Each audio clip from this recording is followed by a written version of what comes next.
Bom dia, irmãos, graça e paz. Espero que todos vocês estejam muito bem. Mais uma aula aqui da Escola Bíblica Dominical. Falaremos sobre o livro de Efésios. Olha aqui, especificamente hoje utilizarei o livro do John Stott para nos guiar aqui, tá bom? Efésios capítulo 2, do versículo 11 até o 22. E o John Stott coloca pra gente aqui um título: Uma Nova Humanidade. Uma Nova Humanidade. Eu achei bem interessante o título que ele coloca e, de acordo com tudo que acontece aqui nesse trecho, eu acho que veio bem a calhar. Então, inicialmente, já quero falar que não teremos slides hoje, tá? Vou falar exatamente sobre o livro mesmo com vocês. Ou melhor, isso, sobre o livro. Deixarei a Bíblia aí aberta e iremos conversando. Conforme o tempo vai passando, eu vou lendo com vocês aqui os trechos, tá bom? Então, inicialmente, eu quero orar juntamente com vocês, pedindo que Deus esteja nos abençoando nessa aula e que Ele possa falar conosco. Pai, obrigado pelo Teu amor, pela Tua graça e pelo Teu perdão, porque isso tudo é maravilhoso pra gente. A gente só pode abrir a Bíblia, a gente só pode estar junto por causa do Teu perdão, ó Pai. Obrigado porque nós fomos perdoados e alcançados por Cristo. Abençoa cada um de nós nesse momento, é o que nós te pedimos em nome de Jesus. Amém. Gente, uma nova humanidade em Cristo, e ele começa no versículo 11 do capítulo 2, e diz assim: Portanto, lembrem-se que anteriormente vocês eram gentios, por nascimento, e chamados incircuncisão pelos que se chamam circuncisão, feita no corpo por mãos humanas, urologista, e que, naquela época, vocês estavam sem Cristo, separados da comunidade de Israel, sendo estrangeiros quanto às alianças da promessa, sem esperança e sem Deus no mundo. O que Paulo está falando aqui? Está falando da humanidade alienada de Deus, da humanidade fora de Deus, que são gentios. Os gentios aqui como pessoas que estão distantes do próprio Cristo, e essa distinção é feita especialmente pelo povo de Israel, exatamente pela questão da circuncisão.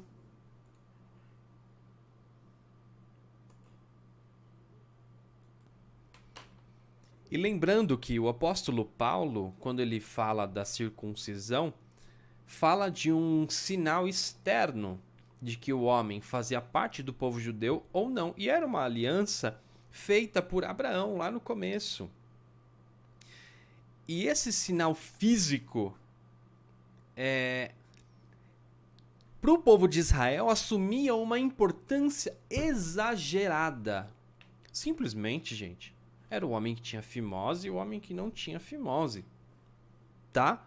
Sendo bem claro aqui com vocês, como adultos que somos, quando a Bíblia fala, o apóstolo Paulo fala de circuncisão ou incircuncisão, são homens que tiveram a sua operação de fimose feita e outros que não tiveram a sua operação de fimose feita. Ponto.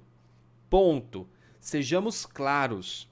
E porque uns tinham fimose e outros não, eles eram considerados judeus e outros não. Tá bom? Por isso que Paulo falou, ó, gente, não dá para vocês considerarem dessa forma. A partir de Cristo, nós não podemos mais levar as coisas ou enxergar as coisas desse modo. Fora que o apóstolo Paulo, ele traz uma coisa bem interessante, uma fala bem interessante, que por trás do que é chamado de circuncisão feita por mãos de homens, nós temos uma coisa que é muito mais necessária, que é a circuncisão no coração, a circuncisão espiritual e não física, que é necessária tanto para judeus como para gentios. Ai, desculpa, gente, vou ter que tomar água.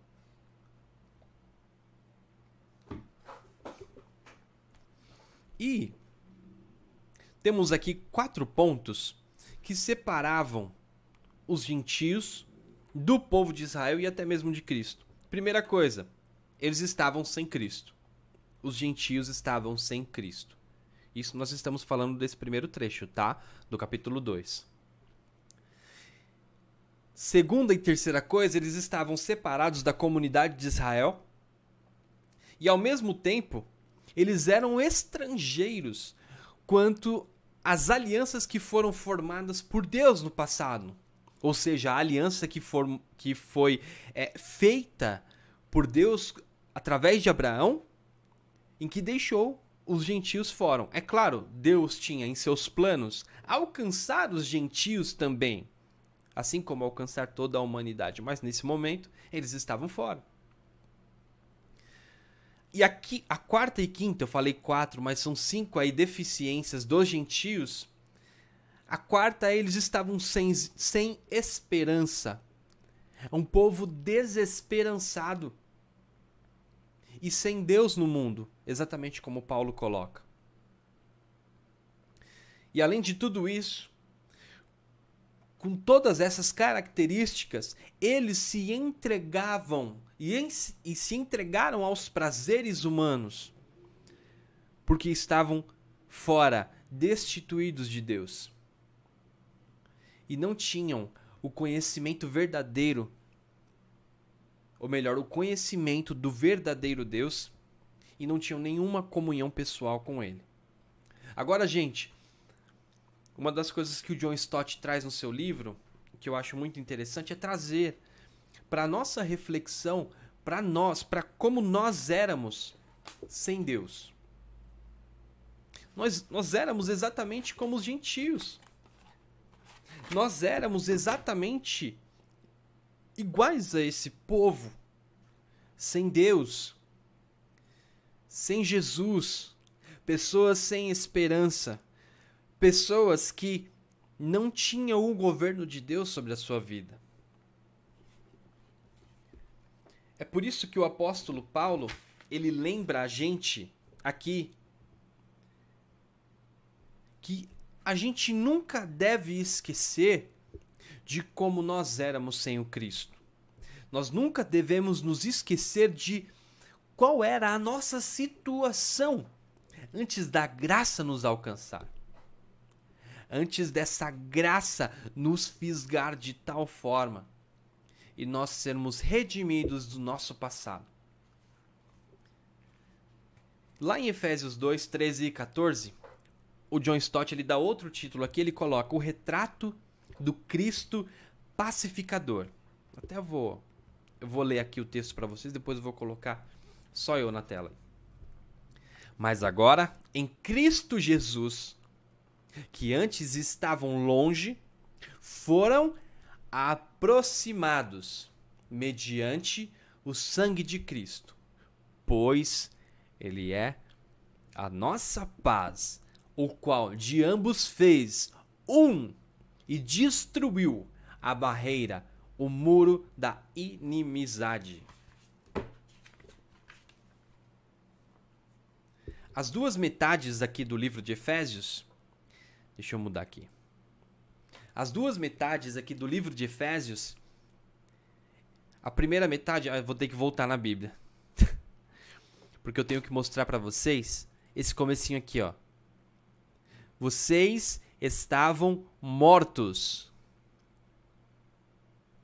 E depois, na segunda metade, no 11, ele coloca aqui. Lembrem-se. Cadê? Onde está? 11 e 12. Vocês eram separados. Vocês eram gentios por nascimento. Olha aqui, ó. Separados da comunidade de Israel.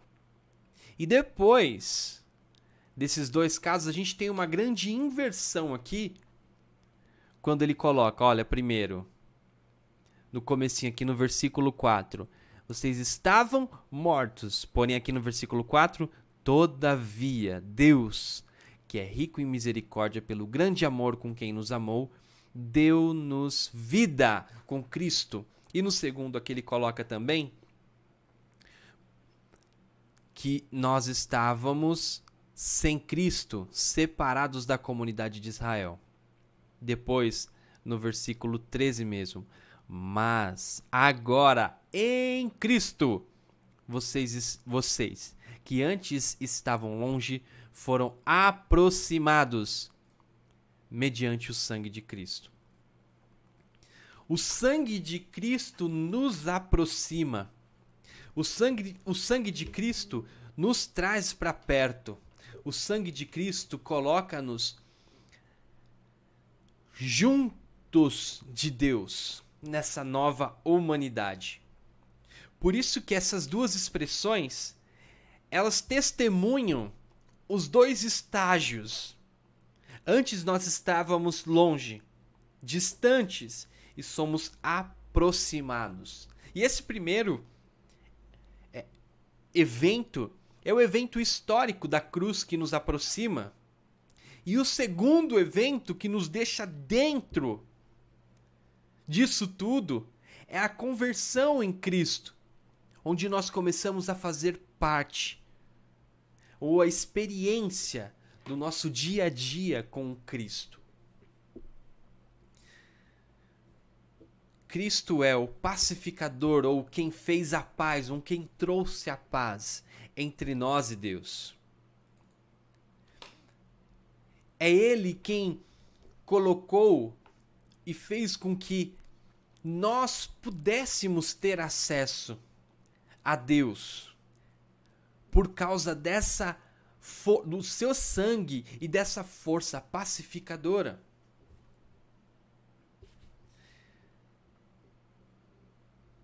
Judeus e gentios foram reconciliados com Cristo. E tem outro aspecto, que é a inimizade que havia entre eles. A inimizade entre o povo gentil e o povo judeu. E o John Stott, ele traz uma citação bem interessante. Ele fala assim que a proximidade de Deus, que todos os cristãos desfrutam por meio de Cristo, é um privilégio que frequentemente tomamos como certo. Deus não mantém distâncias de nós. Aqui, quando a gente fala de muro da inimizade, nesse livro de Efésios, a gente vê e percebe que o povo judeu ainda era muito ligado aos seus ritos, aos seus rituais de aproximação de Deus. Como se esses rituais fossem a principal ferramenta para você se aproximar de Deus. No entanto, quando a gente olha o apóstolo Paulo falando do Cristo e falando aqui em Efésios, nós vemos um Deus que não exige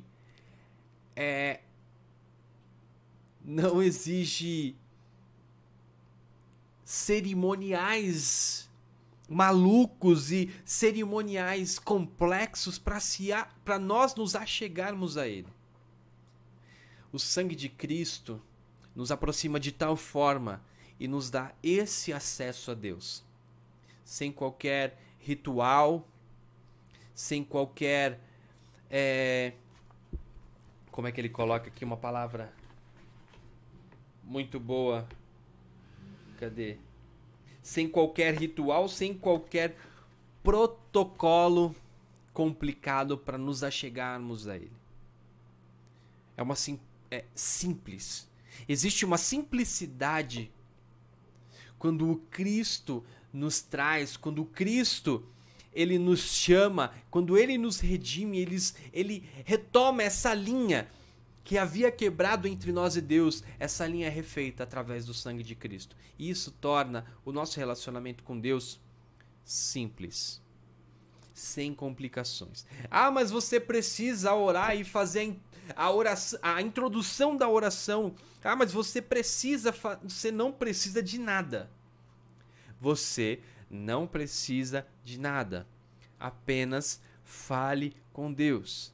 Apenas tenha uma vida e saiba que Ele morreu por você e quer que você se achegue a Ele. Simples. Simples. Efésios 2,15. Eu vou até voltar para a Bíblia aqui. Diz assim: anulando em seu corpo a lei dos mandamentos expressa em ordenanças, o objetivo dele era criar em si mesmos em si mesmo dos dois, um novo homem, fazendo a paz. Agora o John Stott ele coloca o título assim: algo antigo é abolido, algo novo é criado. Deus, o que Cristo fez quando morreu na cruz para acabar com a inimizade que existia entre os judeus e os gentios, entre as pessoas e Deus? Ele anulou, ele criou e reconciliou. Anulou, criou e reconciliou. Como o apóstolo Paulo pode declarar que Cristo anulou a lei? Como o apóstolo pode falar que Cristo anulou a lei? Se o próprio Cristo falou que não veio abolir a lei, mas ele mesmo cumprir a lei. No Sermão do Monte, o Cristo estava se referindo à lei moral. E ele estava ensinando a gente em fazer uma distinção entre a lei farisaica, a justiça farisaica e a justiça cristã. A justiça cristã envolve a obediência profunda e radical à lei, e não a justiça farisaica e a lei farisaica. A principal referência de Paulo em Efésios é a lei cerimonial, ou seja, aquele tipo de lei que falava simplesmente da cerimônia ou de apetrechos ou de adornos e acessórios que os judeus colocavam para se achegar até Deus. A circuncisão, um exemplo.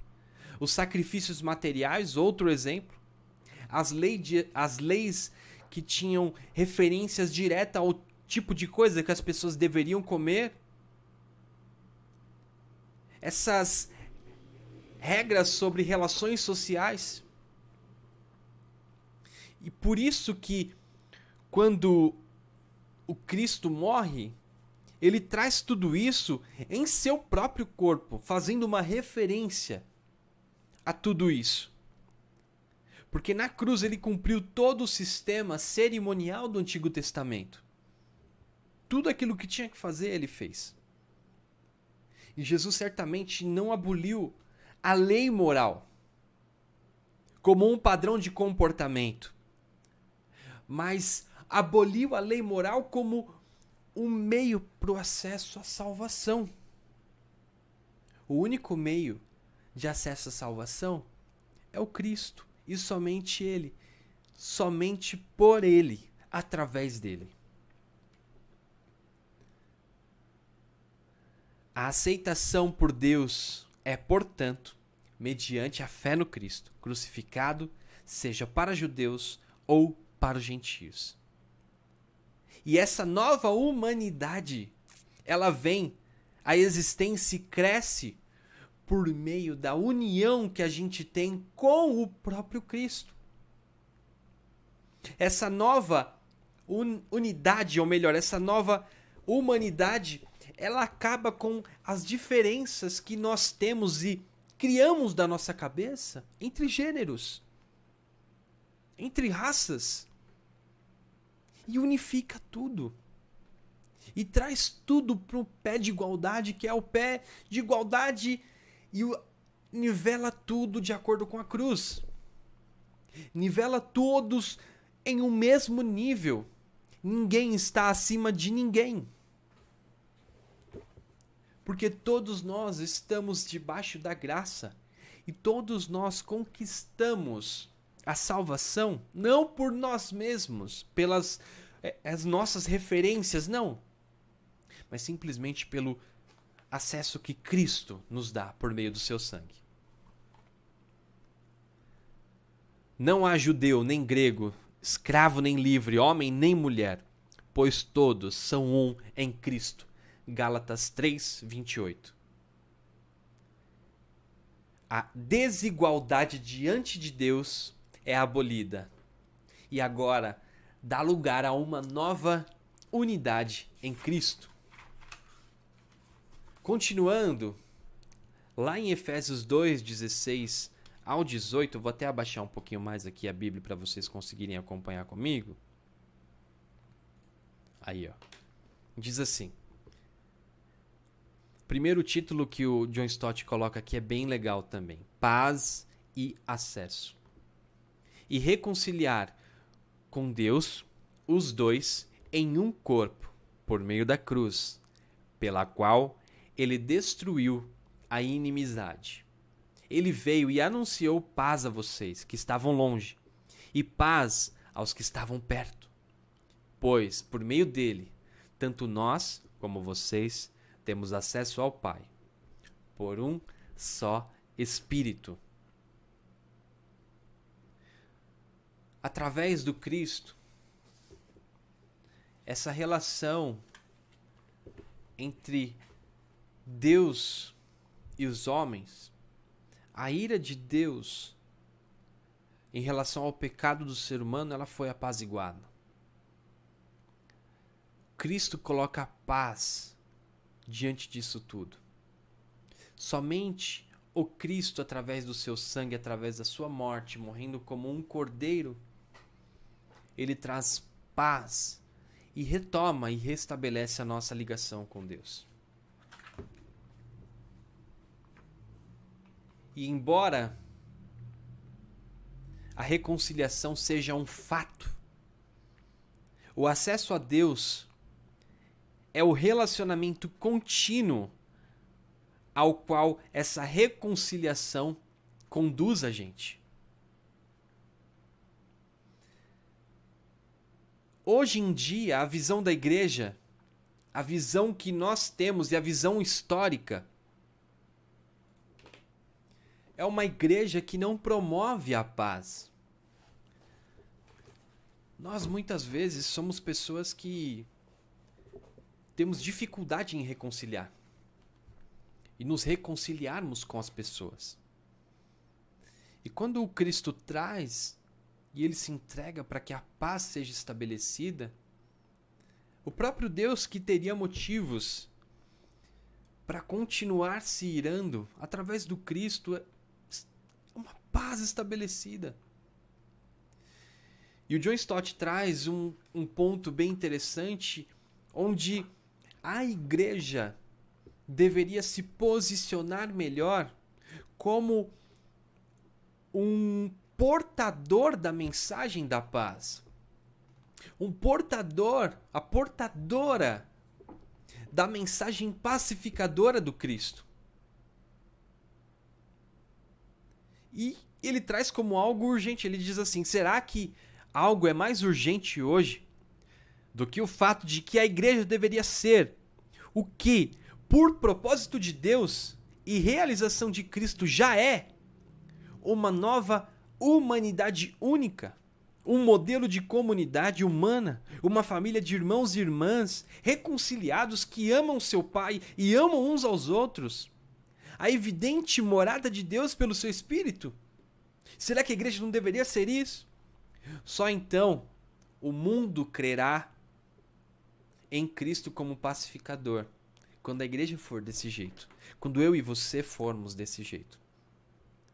Só então Deus receberá a glória devida ao seu nome. Quando eu e você, nós estabelecermos também essa paz. E começa aqui, ó, na nossa casa. Efésios 2:19. Portanto, vocês já não são estrangeiros, nem forasteiros, mas concidadãos dos santos e membros da família de Deus. O reino de Deus, esse é o título do John Stott, o reino de Deus e a família de Deus. Você já passou por uma situação de você ser um estrangeiro em algum lugar? Se você é um turista em algum lugar, você não tem os direitos que os cidadãos têm ali. você não tem também os deveres que os cidadãos têm ali. Primeiro, que se você é turista em algum lugar, votar você não vota. Se você mudar para um país, seja ele qual for, você chegando naquele país, você não tem direito a voto. Você não tem direito a expor a sua opinião. Você não tem direito ao acesso, por exemplo, à saúde pública, aos serviços públicos, você não tem acesso. Porque você não é um cidadão daquele lugar. Você é um forasteiro. Essa era a situação nossa antes de conhecermos o Cristo. Essa era a situação dos gentios. Eles não tinham terra, não tinham povo, não faziam parte do povo de Israel. John Stott diz assim: vocês já não eram, ou melhor, diz assim, esse é o texto, né? Vocês já não são estrangeiros nem forasteiros, ou seja, visitantes sem direitos legais. Pelo contrário, a posição de vocês, gentios, mudou drasticamente. É o seguinte, a partir de agora, vocês fazem parte de um povo. Gente, você que está ouvindo isso agora, você faz parte de um povo. Você é cidadão do reino dos céus. Olha como isso é maravilhoso. A nossa posição, a posição dos gentios muda. E isso em contrapartida também vale para a gente. A nossa posição também muda. A partir de agora, nós temos um senso de pertencimento, o qual nós nunca tivemos. Somos chamados de concidadãos dos santos e membros da família de Deus. O reino de Deus, que não é uma jurisdição territorial, nem uma estrutura espiritual. O reino de Deus é o próprio Deus governando o seu povo. O reino de Deus é o próprio Deus governando eu e você.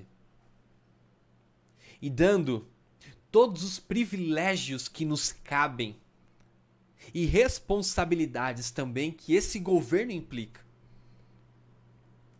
Paulo está escrevendo aqui numa época muito onde o Império Romano era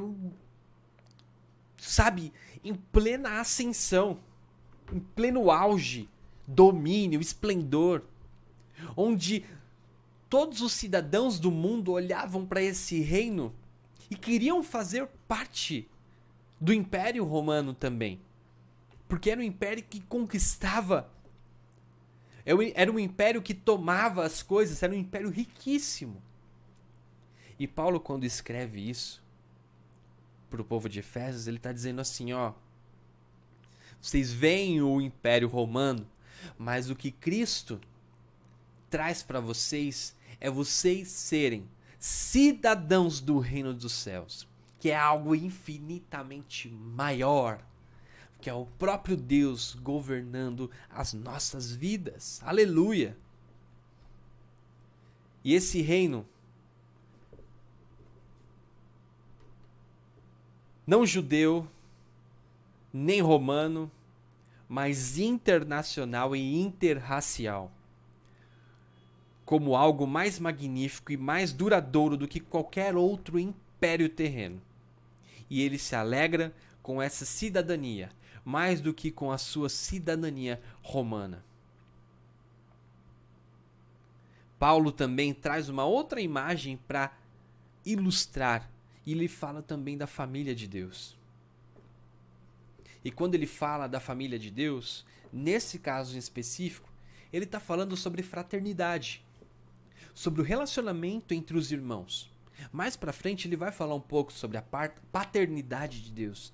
Mas aqui ele traz Deus como pai, mas principalmente foca no nosso relacionamento como irmãos e irmãs, como pessoas que têm o mesmo pai e que devem viver em comunhão, sendo governados por esse pai, instruídos por esse pai. Efésios 2, 19 e 22 Fala assim, agora mudando, tá? O trechinho. Portanto, vocês são edificados sobre o fundamento dos apóstolos, dos profetas, tendo Jesus Cristo como pedra angular, no qual todo o edifício é ajustado e cresce para tornar-se um santuário santo no Senhor. Nele, vocês também estão sendo edificados juntos para se tornarem morada de Deus, por seu Espírito. Gente, o templo lá em Jerusalém, por mais de 1000 anos, tinha sido o ponto central da religião do povo judeu. O templo era uma das coisas mais importantes para o povo judeu. Era o ponto de identidade do povo de Israel. Eles se viam como povo de Israel, como povo de Deus, por causa desse ponto central que era o templo. Só que havia também um novo povo que não era uma nova nação, mas uma nova humanidade internacional e por todo o mundo. Um centro geograficamente localizado. Portanto, não seria apropriado para esse povo. O que o John Stott está falando aqui é que a partir dessa nova humanidade, não faz mais sentido centralizar a nossa comunhão com Deus em um templo. Não faz sentido focalizar o modo como nós vivemos e agimos ou aprisionar o espírito dentro de 4 paredes. É por isso que a partir de agora esse reino é internacional. Esse reino não faz parte mais de algo terreno, de algo feito por mãos humanas. E é por isso que o apóstolo Paulo fala que esse reino não está estabelecido nesse tipo de coisa, mas sim nas Escrituras. E segundo ele, Escrituras indicando os apóstolos, que foram testemunhas oculares e que deixaram ensinamentos para nós, e os profetas também no Novo Testamento. E fala da pedra angular.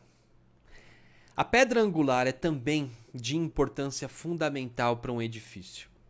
Ela ajuda a manter o edifício estável e também o ajusta e o mantém alinhado.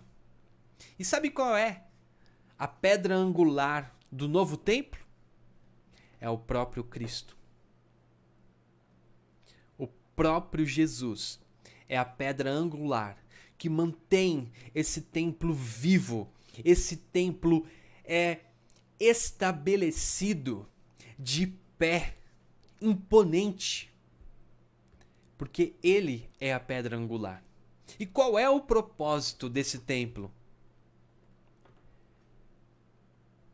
Em princípio é o mesmo propósito do que do antigo. Tornar-se morada de Deus por seu Espírito. Porém, esse novo templo, ele é espiritual e faz parte de uma comunidade internacional. E ele é vivo. Ele é vivo e atuante. É por isso que Deus escolheu o nosso coração.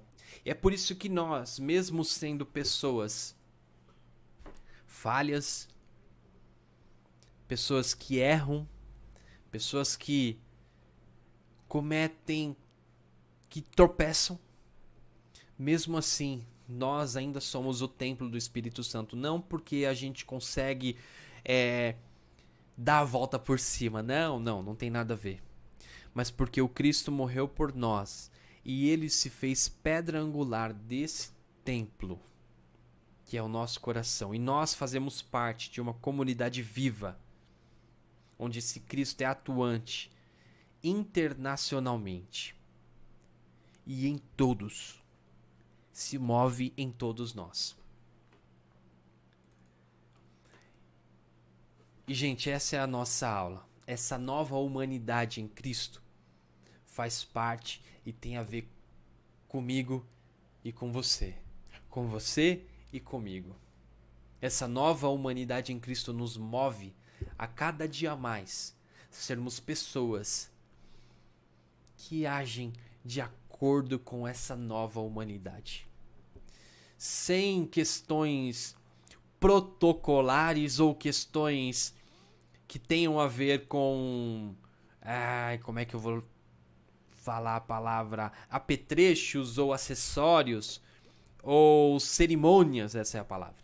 Cerimoniais e tudo mais. Não tem nada a ver com isso. Tem a ver com a nossa nova humanidade e o acesso ao Cristo ser simples, tá bom? Eu agradeço a todos vocês que tenham participado dessa aula. Ficou com alguma dúvida, por favor, coloca aí embaixo nos comentários, que sanaremos. Se eu não souber, pergunto para outra pessoa, a gente está aqui para isso, tá bom? Essa é a ideia. Fiquem com Deus, um ótimo domingo a todos, um grande abraço. Até mais, gente.